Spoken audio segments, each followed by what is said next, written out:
Hello, this is S.K. Williams, and I just can't wait to watch Cats. After all, it's December and there's not much competition, and I've already seen Jumanji 3. What other big movies are out this month? It seems odd, but we live in a time where there are no big tentpole pictures other than Cats, the musical from Broadway, done in freakishly anthropomorphic style that looks like it was trying to appeal to furries. Why, this seems to be the only film out by a major studio other than Jumanji. Unless I'm forgetting something.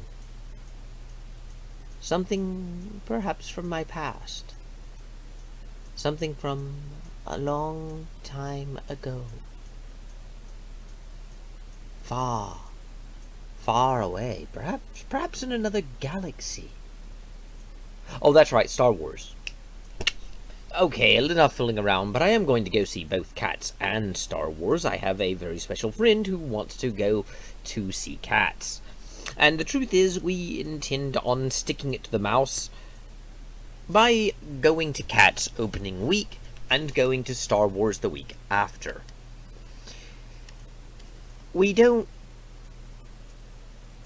really actually want to give the mouse more money than we need to. I do feel to some extent obligated to go see it since I've seen episodes 7 and 8, and because it is the close of the Star Wars saga, even though it's not really, because George Lucas has nothing to do with it. And I am curious to see exactly what Disney did, and if Disney could salvage the train wreck that is the sequel trilogy after the nuclear bomb that was detonated in the middle of it, called The Last Jedi. I am truly curious about that. And I don't really have high hopes for The Rise of Skywalker. I am open to be pleasantly surprised, and perhaps it's even a great movie, and at the time I'm recording this, the early reviews seem to be raving about it. At the very least, I hope it is a decent film, although I do think that with what they have to work with, I can cut them a little slack, considering I have to connect this to the previous two films. And I realize that they were in a difficult position, so I'll go easy on it, but I'm not going to pretend a bad film is a good film. I will simply appreciate the efforts they made, if indeed they made good efforts, though I don't really expect they did. This movie looks like it's going to be a train wreck. It looks like it's going to be a disaster. But at least they've gotten rid of the social justice element of it. But it is the most anticipated film for this year for me. I am deeply curious about how this goes. I have been more fascinated with the development of Star Wars films and the corporate shenanigans that have been going on, and the war between the fans and the studio, and all of that drama. And this ultimately is the culmination of that, and I desperately want to see it. But I don't want to see it enough to watch it opening week and give the mouse between 60 and 80% of my ticket price. I will wait a week and have their percentage of my ticket sales reduced.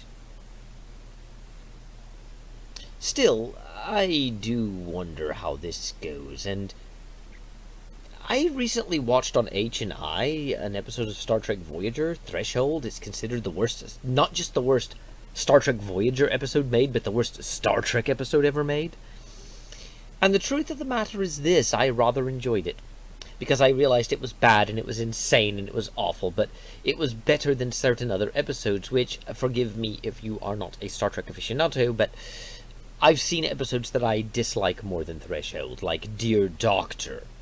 Because whilst Threshold made no sense at all, and was just outright insane, it was still campy and fun to watch, and the characters still acted like, well, the characters. Whereas in Dear Doctor, the characters became people you wish to see stand trial for committing genocide, but that is another story. And that's the question I have. Will this be a Threshold where it is campy bad, like Spock's Brain, or like Threshold, where I can still enjoy it, even though I recognize that it is, well, bad? Or will it be a Dear Doctor, where I just think it's awful? Or will it be something in between? Or perhaps it'll be like one of those episodes that sounds like it shouldn't work on paper, but does. Like the Savage Keratin in the original series, where if I were to tell you I want to write a story in which two characters who fly around in a spaceship meet Abraham Lincoln and the wise man from the other guy's planet because he's an alien, and they're going to fight 4 villains from history because a rock monster told them to, that may sound insane, but the episode was actually one of the best of the originals. Still, we'll find out. In a couple of weeks, I will be watching The Rise of Skywalker, Star Wars Episode 9, the conclusion of the Skywalker saga. Until then, take care, and I'll let you go. Thank you, God bless, and goodbye.